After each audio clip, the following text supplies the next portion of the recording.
qui veulent défricher des terrains inexplorés et les mettre en valeur.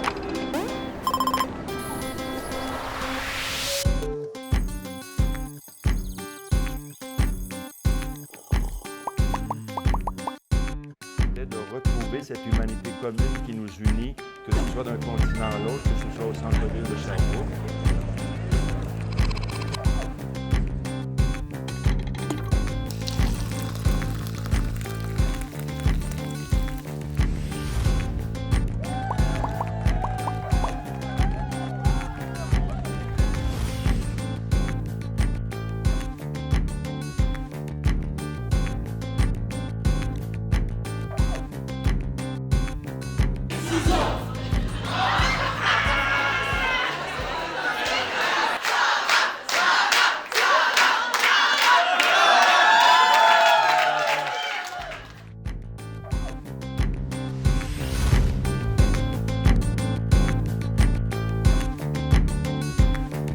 Merci vraiment d'être là. Ça me fait vraiment plaisir de vous voir. Je suis vraiment nerveuse. Je ne suis pas habituée de me trouver comme ça devant autant de gens. Puis, je me suis permise cette fois-ci, ça va être quand même quelque chose de très intime, mais à force de parler des muses, à force de réfléchir sur les muses, ça a vraiment été un vrai travail. Puis j'ai comme développé une genre de... Là, c'est vraiment un brouillon, c'est une ébauche, mais une petite théorie sur les muses. Mais pas juste sur les muses. En fait, comme mes tableaux, on dirait que souvent les femmes que je peins viennent me choisir, puis ont quelque chose à m'enseigner. Là, il y a quelque part où tout ce travail-là que j'ai fait m'amène à comprendre quelque chose de nouveau sur le travail que je fais. Puis je pense que ça va transformer mes œuvres à partir de maintenant. Fait que vous allez être témoin de ma réflexion aujourd'hui.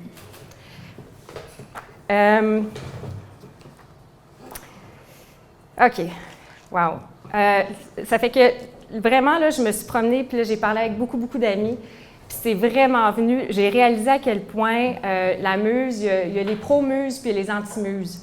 Vraiment, ça suscitait beaucoup de réactions. Il y en a qui perçoivent la muse comme quelque chose de plutôt une inspiration, puis il y en a d'autres qui voyaient vraiment comme une espèce de concept un peu macho. Moi, je vous avoue que j'ai la muse un peu mitigée. Je suis un peu partagée. Je comprends le but de la muse, mais à la fois, c'est vrai que c'est un concept où c'est l'homme artiste qui prend une femme pour s'inspirer. Donc, là, je vais me pratiquer avec ça.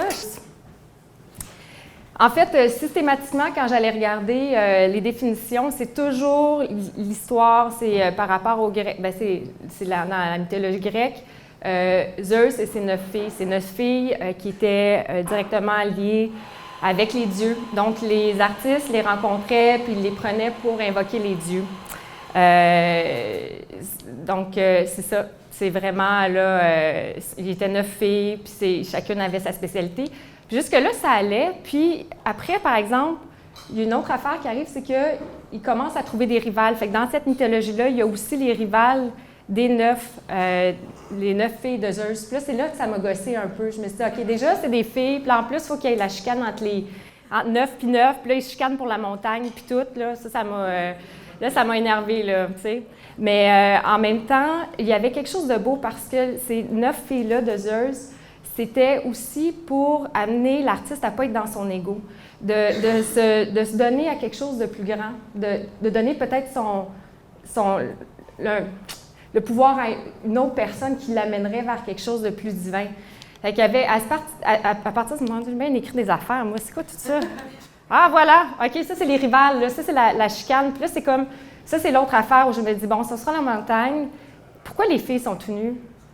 Puis c'est ça, vous allez voir, il y a beaucoup de filles tout nues. Quand on se met à creuser dans tout ça, puis là, lui est habillé. Mais là, c'est avec les chicanes entre les filles de Zeus et les 9 autres. Donc là, je me suis questionnée un peu sur c'est quoi exactement une muse. Puis là, j'ai trouvé Adèle, qui était la femme de Klimt, ici. Fait que là, c'était bon. C'est magnifique. En Klimt, ce qu'il fait, je trouve ça vraiment beau, mais c'est ça. Ça, c'est sa femme. Fait que dans le fond, c'est pas juste quelqu'un qu'on prend de l'extérieur puis dont on s'inspire. Ça peut être aussi quelqu'un qui fait partie de notre vie. Il y a Dali aussi. Dali. Dali aussi. Ah, j'ai...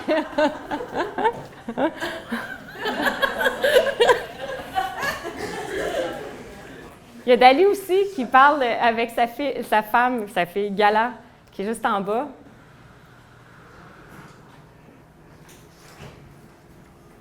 Je suis pas dans le milieu, là. Fais-le pas. Avec Gala. Donc là, c'est ça. Là, je voyais que les hommes, là, je vais peser sur mon piton. Les hommes, ils vont faire comme, là, c'est la muse, c'est sa femme.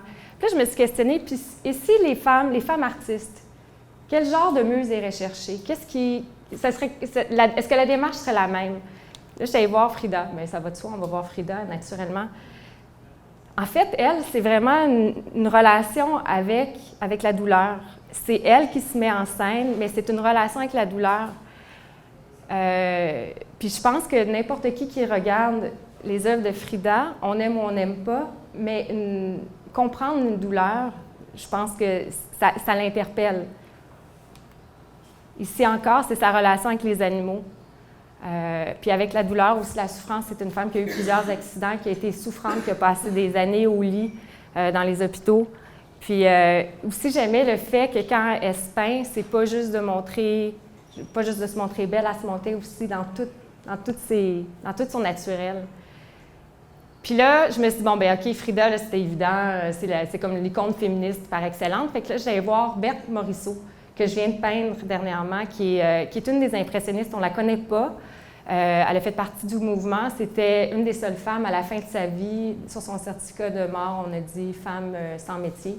Mais elle a fait un travail monumental. Elle avait un talent incroyable. Puis là, on peut voir ici, c'est une de ses œuvres. Puis là encore, ce qui m'a frappée, c'est la relation avec un enfant. C'est toute la tendresse, c'est tout ce qui se passe, là. C'est la vie.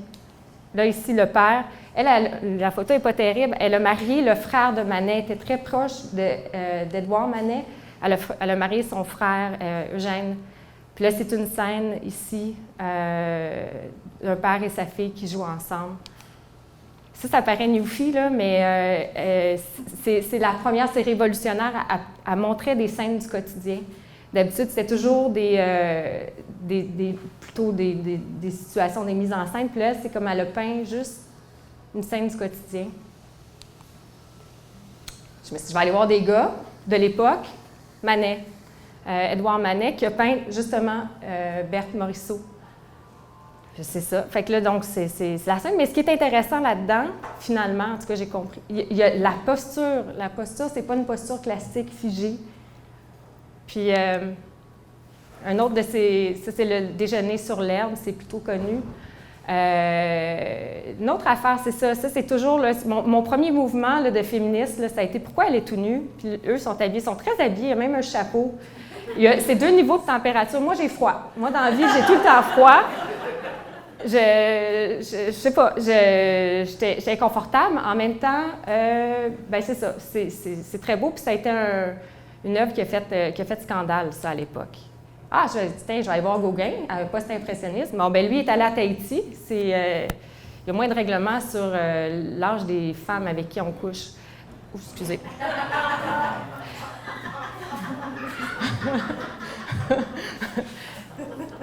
Alors, Gauguin, il les aimait nus, lui aussi. Ah, pardon. Et là, je me suis dit, j'allais voir Van Gogh. Bon, Van Gogh, c'est intéressant parce que il y a beaucoup d'autoportraits, de paysages aussi.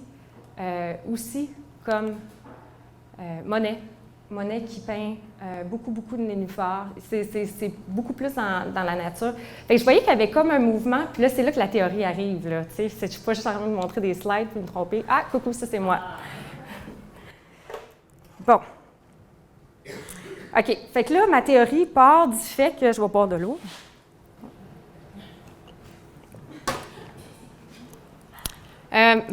J'avais peut-être pas besoin de le dire, hein? Fait que la muse, il y a quelque chose où c'est un concept très masculin. C'est un homme artiste. En fait, on dit rarement le museau, le muse. Il y aurait,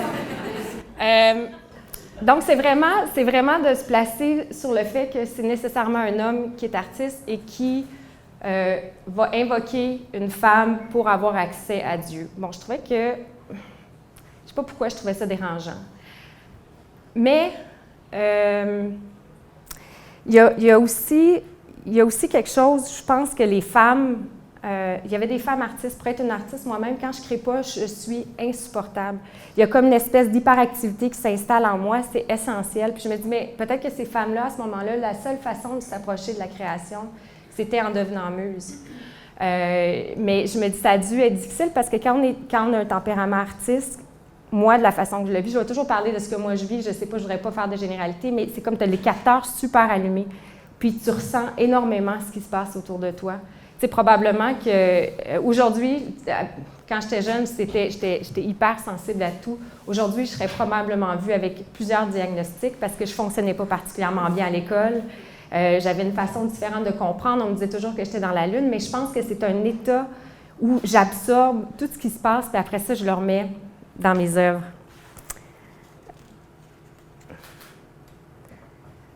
Puis, toutes mes recherches, ça fait maintenant près de 3 ans que je peins des femmes qui existent pour de vrai. J'ai toujours peint des femmes. Ça fait 15 ans que je le fais. Ça m'a amené à comprendre beaucoup, beaucoup de choses, puis particulièrement le fait à quel point on ne connaît pas l'histoire des femmes. Ça, c'est étonnant. Puis à force de faire des recherches, j'ai réalisé que on ne connaît rien, puis on ne sait même pas qu'on ne connaît rien sur les femmes.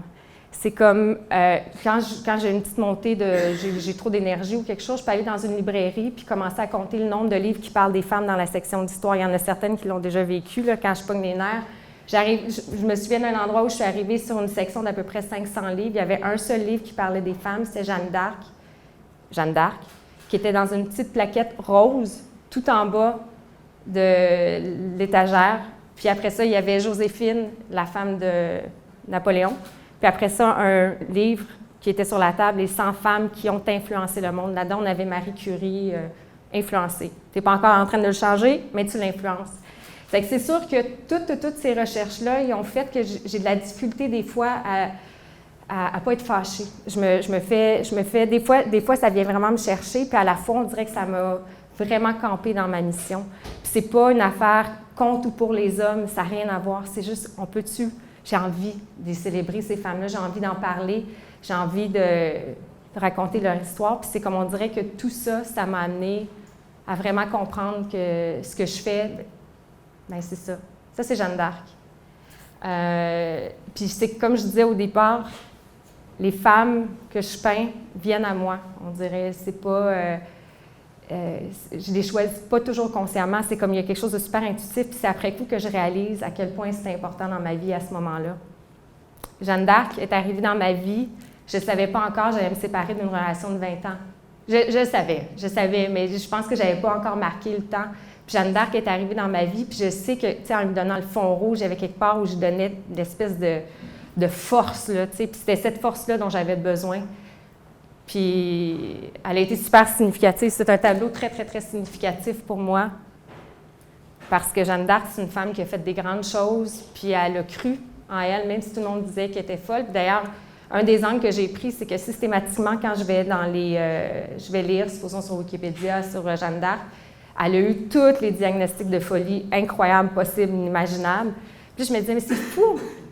Ils disent qu'elle est folle parce qu'elle entend des voix, mais il y en a plein d'autres, là, des gens qu'on célèbre aujourd'hui, des grands maîtres qui ont entendu des voix, mais ça c'est pas pareil. Mais ça, c'est genre Jésus, tu sais, mais il marchait sur l'eau.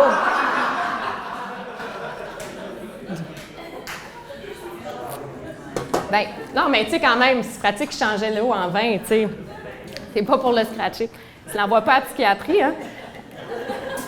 Greta Garbo, je l'ai fait. Il y a des femmes comme ça que j'ai faites plus qu'une fois. Greta, c'est comme à chaque fois que je la fais, je retrouve mon ground. Elle a quelque chose Elle avait une espèce de force de la nature. Elle gardait sa vie privée. Moi, j'ai tendance à être un livre ouvert. Des fois, après ça, je fais de l'anxiété. Facebook, c'est l'horreur pour moi. Un post sur 2, je le délite dans la nuit parce que je me dis, ça n'a pas d'allure d'avoir dit ça, j'en ai trop dit, je capote. Là, après ça, je le remets, je l'enlève, c'est dégueulasse. Fait que j'essaie de me retirer un petit peu de Facebook, mais il reste que pour moi, c'est quand même un outil qu'à chaque fois que souvent je vais mettre un tableau puis je le vends. Je n'ai pas le choix, je me prête au jeu, mais c'est pas facile. Greta était maligne sur sa vie privée. C'est une force à négocier ses contrats de façon serrée. C'est une comédienne du cinéma muet. Greta. Ouais. Camille Claudel. Est-ce que je l'ai braillée, celle-là? Elle est venue dans ma vie. Je pense que c'est ça. J'étais dans une période, il y a toujours des périodes où on pense qu'on est à moitié fou. Quand on est dans des grandes périodes de changement, qu'on devient super instable, qu'on a le pied glissant. Puis Camille, c'était ça. Camille, moi, je suis toujours pas convaincue qu'elle était folle. En même temps, ça arrangeait bien du monde qu'elle soit folle. Elle est enfermée, elle est morte, enfermée, oubliée par sa famille. C'était une grande artiste qui s'est placée, qui a été la muse de Rodin. Nathalie Platz, elle a écrit un texte incroyable là-dessus. Puis je l'ai tellement pleuré. Parce que quand je peins ces femmes-là, vraiment, je les vis de l'intérieur. Là, sont présentes, ils viennent, on travaille ensemble. Puis Camille, particulièrement, elle venait me toucher, puis je l'ai pleuré, beaucoup. Puis mon mandat dans ce tableau-là, c'était essayer d'y remettre les épaules un peu plus droites, lui redonner sa force, lui donner son honneur, sa beauté. À Virginia Woolf, c'est aussi, il y a la folie, il y a le chaos, il y a... Virginia Woolf, c'est sa mélancolie, c'est quelque chose que j'ai toujours fui dans ma vie parce que moi, j'ai compris rapidement que j'étais complètement inutile dans le malheur, je suis bonne à rien, c'est toujours un espèce d'état que j'essaie de fuir, mais des fois, ça te ramasse, peu importe. Fait que Virginia Woolf, c'est quelque chose où ça symbolisait ça, c'est que je le fuyais. Puis là, c'était comme, OK, je vais l'embrasser, moi aussi, ce côté-là, je vais embrasser ma mélancolie intérieure. Pas trop souvent. J'aime pas tant que ça. Encore, j'aime pas ça. Ah! Simone de Beauvoir, c'est un tableau. C'était tellement important pour moi de le faire, ce tableau-là, parce que tout est important avec Simone. C'est la base de notre affirmation. Mon affirmation comme femme, je pense, puis prendre une position plus féministe, parce que maintenant les gens me reconnaissent, surtout dans les parties, quand les gens sont alcoolisés, j'adore ça. Je deviens la féministe de service, puis les gars, les filles, ça fait des grosses conversations, des fois, ça fait des grosses conversations, des fois que je n'ai pas toujours envie d'assumer dans ces états-là, mais c'est pas grave, ça fait partie, puis je l'assume de mieux en mieux. Mais au début, ça m'a pris par surprise. Mais Simone, je voulais tellement la faire parfaite parce que son père lui avait dit « Toi, tu as un cerveau d'homme », parce qu'elle était brillante, tu sais. Mais c'est drôle, quand je l'ai faite, je l'ai caché. J'ai comme ça, j'ai une section dans mes trucs ou mes tableaux que je cache. Des fois, je ne suis pas tout à fait satisfaite du tableau. J'ai comme l'impression, j'ai mis comme en punition.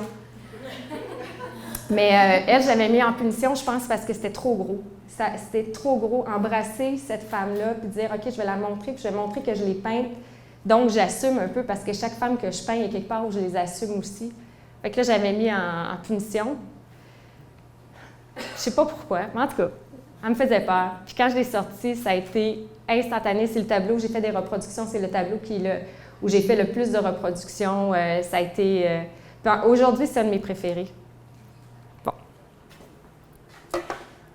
Fait que là, c'est ça. Là, dans toute ma réflexion, là, je me suis dit, en fait, moi, quand je fais mes tableaux, je suis toujours en relation avec la femme, en relation avec ce qu'elle a vécu. Ce que je veux décrire, ce que je veux raconter, c'est ce qu'elle a vécu. Puis j'espère que... Ah oui, mais ici aussi, j'ai apporté, ça c'est une des dernières, Gabrielle Roy. Juste ici, là, vous pourrez la voir tantôt. Mais j'espère que quand on est devant un de mes tableaux, c'est un tableau qui grandit. Dans le sens, pas le tableau qui grandit, mais la relation au tableau. Ce qu'on voit, ce qu'on perçoit en fonction de où on est dans notre vie. Moi, ça m'a frappé des fois des gens qui interprétaient ce que je fais, qui étaient tellement loin de ce que moi je faisais. Puis c'est ça, je pense que c'est vraiment en fonction de la personne qui regarde aussi.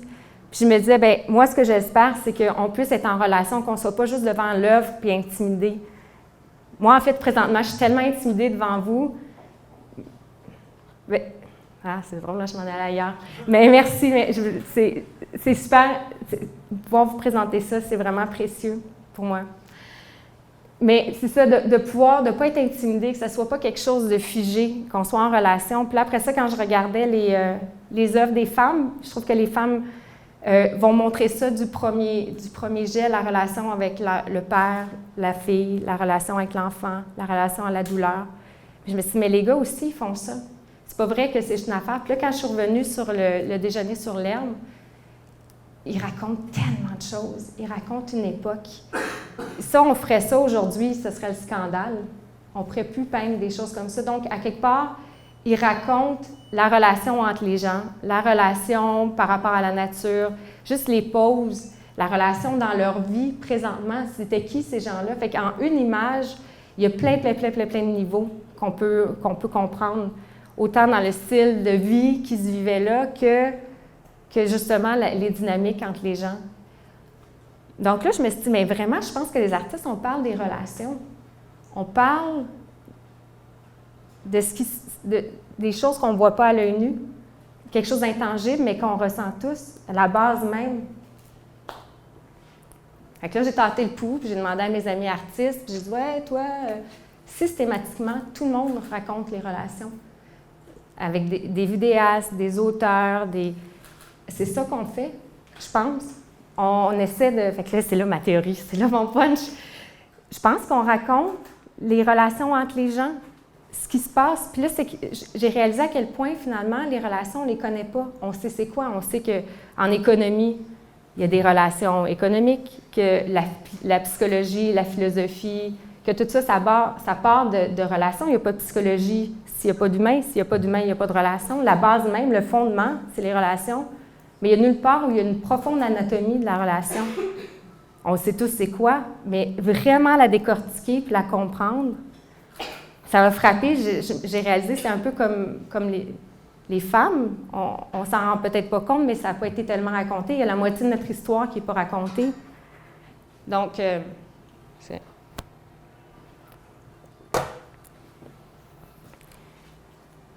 c'est ça, les relations. Puis là, je suis tombée sur j'ai fait beaucoup de recherches pour trouver des informations sur les relations sur le net. J'ai rien trouvé. Ah, elle n'est pas là. Ah non, elle n'est pas là. Ah, ben on peut y aller. Mais ça, c'est juste pour continuer dans les contemporains. Là, ça, c'est Marc Séguin. J'ai trouvé ça, parce que, tu sais, si on parle des relations, les artistes qui racontent les relations, bien ça, moi, il y avait quelque chose d'intéressant. C'est le gros méchant loup qui veut manger la belle fille. Puis pour moi, il y a quelque part des réseaux sociaux où toujours se présenter sur notre meilleur jour, toujours être le mieux, puis avec le gros loup. Mais ça, c'est Marc Séguin, il fait toujours de façon très, très, très provocatrice. Ça, moi, je le voyais, je ne sais pas, hein, puis vous soyez libre, hein, moi, c'est mon interprétation, mais après, tu sais, il y a quelque chose du hashtag MeToo, un petit peu, peut-être.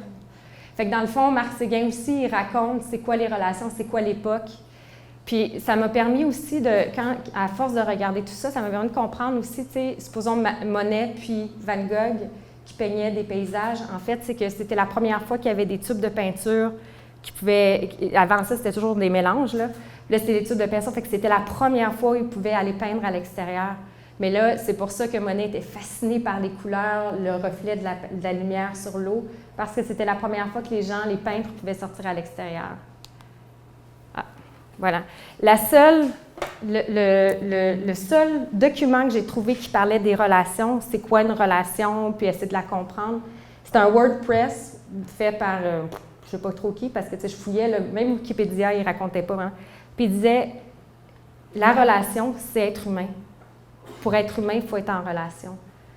Et je trouvais ça super intéressant. Et puis, j'ai réalisé aussi, justement, Gabrielle Roy, c'est une de celles que j'ai apportées parce que c'est ça. Toutes les dynamiques qu'on a dans nos vies, ce qu'on vit, bien, elle le faisait avec juste bonheur d'occasion. Michel Tremblay l'a fait aussi. Raconter ce qui se passe, pas juste des livres avec des dates, parce que c'est ça qu'on connaît, des dates, des traités, mais toute l'essence là, de l'humanité. Puis je pense que c'est pour ça qu'on est touché par l'art, parce que ça vient nous ramasser de l'intérieur. C'est quelque chose qui vit à l'intérieur de nous. Puis pour moi, c'est ça, la muse. Pour moi, c'est pas une belle femme qu'on installe sur un siège. Pour moi, la muse, c'est les relations. C'est tellement plus large, c'est tellement plus global. Mes muses, c'est vous. tout ici, tout ce moment-là, de me montrer aussi vulnérable devant vous, nerveuse. Je sais que je vais m'en souvenir toute ma vie, puis ça va avoir un impact, ça va teinter tout le reste de ma vie, de ma création. Fait que je vous remercie beaucoup d'être là. Merci.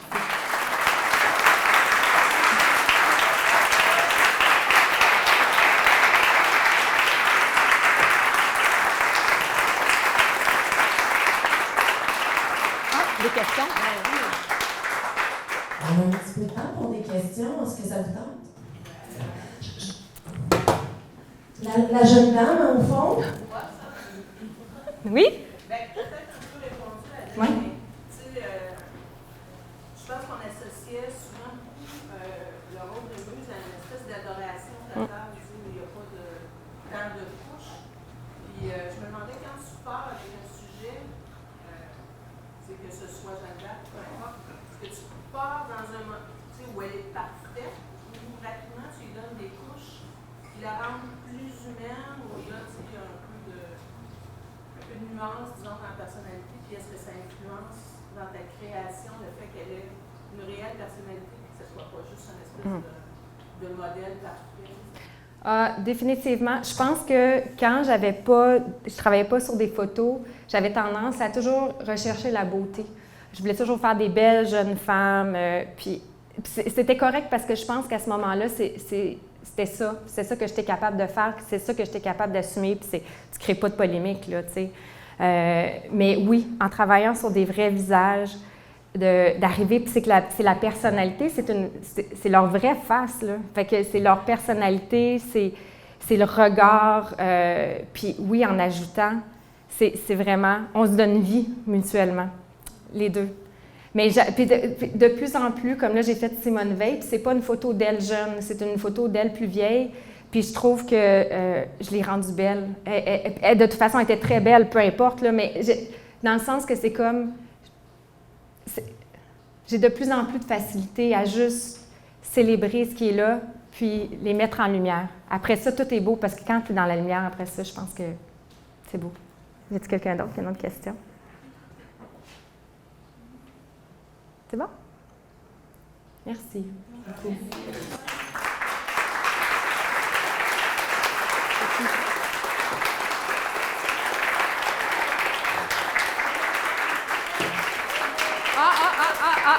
Annick, oui? Ah, les petits museaux. J'ai déjà fait des museaux. À chacun son talent. C'est comme j'ai fait de l'art abstrait au début. Là, la première exposition que j'ai faite, c'était à Montréal. J'étais arrivée avec des œuvres abstraites, puis des plus comme ça, là, mais on parle d'il y a 15 ans. Puis il y a des gens qui font vraiment mieux l'art abstrait que moi. Des hommes, j'en ai fait, mais c'est moins, je sais pas, je connecte moins. J'ai pas le même plaisir, ça part pas de la même place. Je pense que c'est comme, souvent quand j'en faisais, c'était dans l'intention de pouvoir les vendre, parce que souvent les gens vont me demander, tu sais, pourquoi tu fais pas des hommes. Mais je pense que ma mission, c'est un gros mot, là, mais tu sais, je pense que mon mandat, là, tu sais, moi, je suis juste un passage, là, c'est juste un passage pour faire ça, puis dire autre chose. Mais je pense que c'est l'histoire des femmes. Vraiment, ça n'a pas été raconté. On regarde dans des livres d'histoire, là, c'est des histoires de traités, de guerriers, de politiciens. Mais la femme derrière, on ne la connaît pas parce qu'elle était souvent derrière. Mais si on se mettait à mettre ça en lumière, on pourrait faire une nouvelle lecture complète de notre histoire. Parce que ça a été complètement exclu. Puis je me dis, bien ça, c'est tellement hot. Tu sais, si je peux prendre ça, puis jouer dans ce terrain-là, on dirait que juste ça, ça me remplit. Gênez-vous pas, hein, ça me fait vraiment plaisir de répondre à ça. Oui? Oui? Hey! Ça peut sonner un peu arty comme question, mais tu as peint des femmes du passé. Si tu avais à peindre une femme du futur, tu ferais comment? Pas une femme présente, une femme future. Ah, wow! Nouveau projet. Je pense que je la ferais avec des ailes. Ah, wow! Je la ferais heureuse. la ferais égale. Peut-être que je ferais un homme avec elle. Peut-être que, ouais. Peut-être qu'à ce moment-là, ça, j'aurais plus besoin de les mettre seuls. Peut-être que, ouais.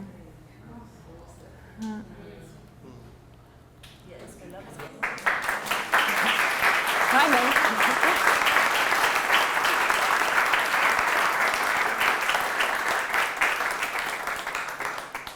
Encore. Quelqu'un d'autre? C'est plus facile de répondre à des questions, je trouve. OK, ouais. Merci. C'est tout. Bye.